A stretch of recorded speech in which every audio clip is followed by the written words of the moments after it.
Hi guys, nagluluto ako ng ready to cook na sisig, no?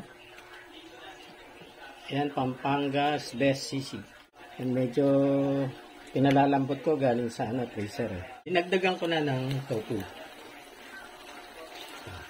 Ng squarely na maliliit, nilagyan ko ng konting asin at saka cornstarch para hindi siya magdikit-dikit, no?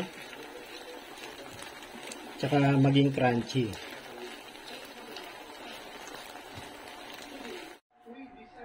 Okay na guys, oh. Set aside ko muna, no? Tapos ito ng sisig, no? Lagay ko na itong sisig.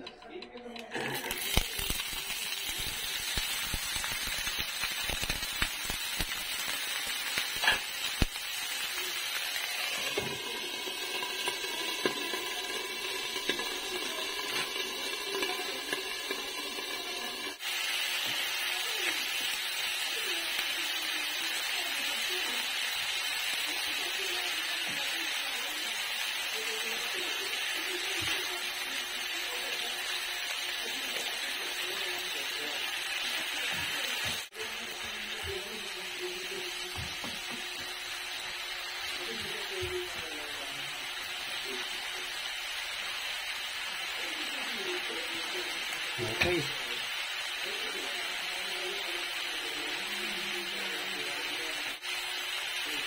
Lagyan natin ng sibuyas. Sa sibuyas lang yan naman, diba? Saka 4 cloves na minced garlic.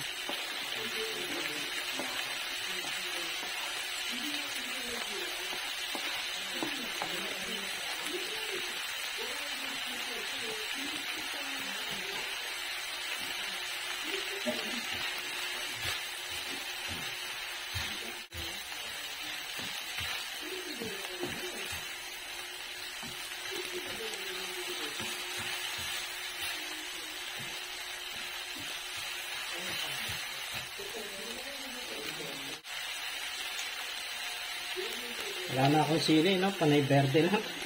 Ayan, lagay ko na lahat yan, no?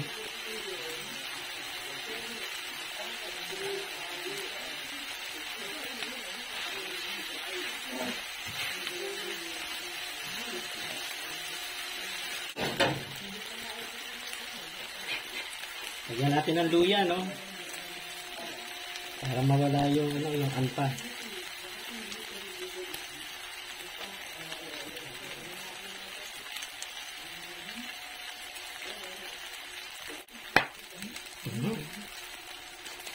May putok-putok pa.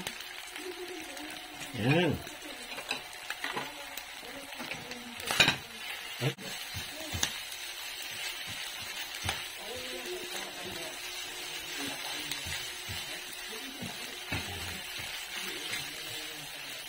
Yan, wala na yung alin na.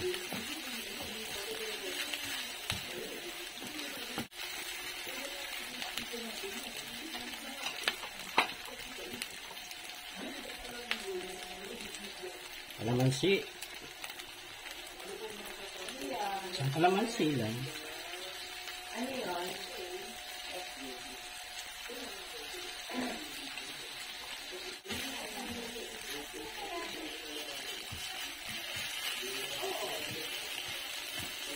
Mayonnaise.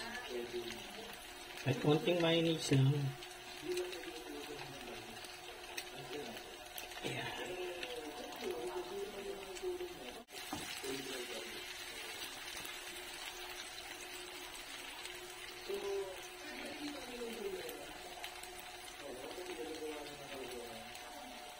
Okay.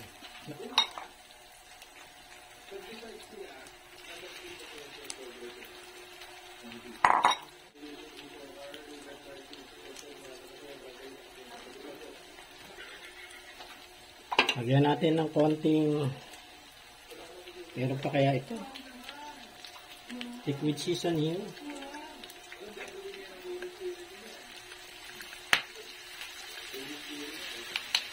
Ayan. Liquid seasoning, no?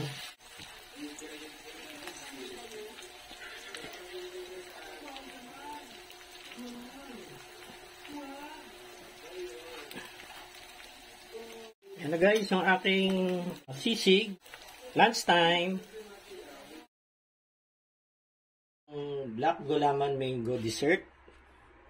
Meron na ako ditong pin-prepare, no, na ito yung gulaman, ano, black gulaman. Ilang ano ba to? 540 grams. Yan, oh. Jelly. Yan, grass jelly, oh. Gulaman. Yan. Tapos ito, dalawang ripe mango. Yan, in cubes din, ano. Hiniwa ko in cubes. Pati yung gulaman in cubes din yan. Lagay ako ng condensed milk. Ganitong lata. Nalagay ko nito.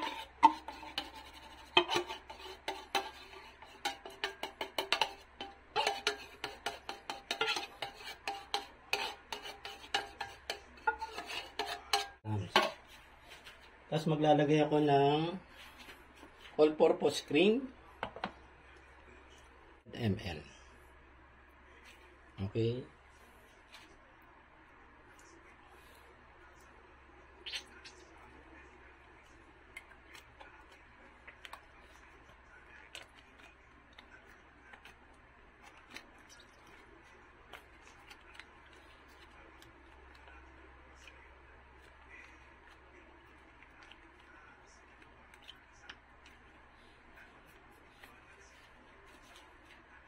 Ayun na. Then, haluin ko na.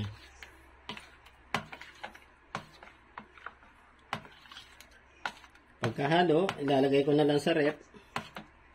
Yan. Meron na kaming dessert, no?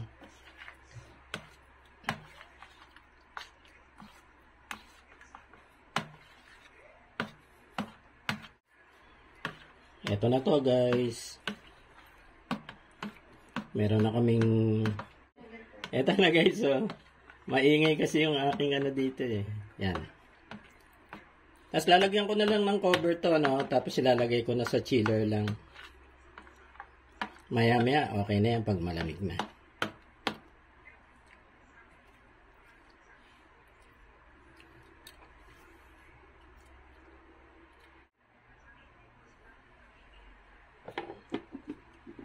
Lagay na sa fridge.